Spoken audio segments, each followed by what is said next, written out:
Hello, ABS ক্রিয়েশনের পক্ষ থেকে সবাইকে নমস্কার। সবাই কেমন আছেন? আর আমার ভিডিওটা কে কোথা থেকে দেখছেন অবশ্যই কমেন্ট করে জানাবেন। অ্যাকচুয়ালি দেশের যে অবস্থা তাতে ভিডিও করার কোনো প্রকার মন মানসিকতা নেই। মন চাইলে দিচ্ছি, মন না চাইলে দিচ্ছি না, এরকম। তো হচ্ছে যে এই অবস্থায় চ্যানেলটাও ডাউন হয়ে যাচ্ছে, না পারতে ভিডিও দেওয়া। তো গিয়েছিলাম হচ্ছে আমার মামি শাশুড়ির শ্রাদ্ধ অনুষ্ঠানে ঢাকেশ্বরী মন্দিরে। আমরা প্রায় 11:30টার দিকে বের হয়েছি বাসা থেকে। এটা হচ্ছে মন্দিরের মেন দ্বার ঢুকার।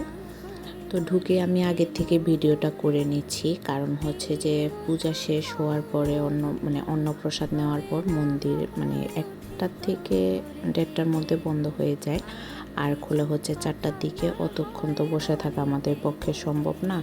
তো আগে থেকে আমি ঢোকার সাথে সাথে ভিডিও করে নিচ্ছি। তো এইদিকে শ্রাদ্ধ অনুষ্ঠানে কাজ শুরু হয়ে গিয়েছে। দাদা শ্রাদ্ধ অনুষ্ঠান করার পরে যে পিণ্ড দেয় ওই জিনিসটা মেবি হচ্ছে পুকুরে বিসর্জন দিতে গিয়েছে। আর মন্দিরের পাশে পুকুর থাকলে না খুবই ভালো লাগে। এদিকে যে প্রসাদগুলা ফেলতেছে দাদা, ওইগুলা হচ্ছে মাছে নিয়ে খাচ্ছে কীভাবে আপনারা হয়তো দেখতে পারতেছেন। পরে আসছে হাঁসও। মন্দিরের পাশে আসলে পুকুর থাকলে খুবই ভালো লাগে। আমার এই পুকুরটা দেখে আমার নিজের বাড়ির যে পুকুর আছে ওইটার কথা মনে পড়ে গেল। যাই হোক, এরপরে হচ্ছে যে আমরা মোমবাতি ধূপ দিয়ে হচ্ছে অঞ্জলি দিতে বসেছিলাম।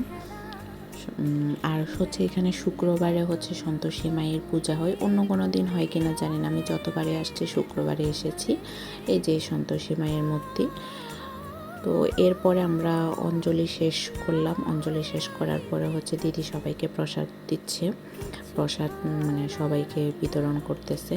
এরপরে হচ্ছে যে আমরা অন্নপ্রসাদ, দুপুরের যে অন্নপ্রসাদ সেটা নিয়েছিলাম। অন্নপ্রসাদও খুবই মজাদার ছিল। আমারও আসলে কিছুদিন ধরে মন্দিরে প্রসাদ খেতে মন চাইতেছিল।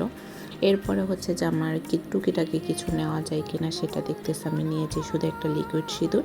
এর পরবর্তীতে মন্দির বন্ধ হয়ে গেছে, সবাই আমরা বাইরে বসে বসে ফ্যামিলি সবাই মিলে আড্ডা দিচ্ছি। তো আজকের ভিডিও এতটুকুই। ভালো থাকবেন, সুস্থ থাকবেন, নমস্কার।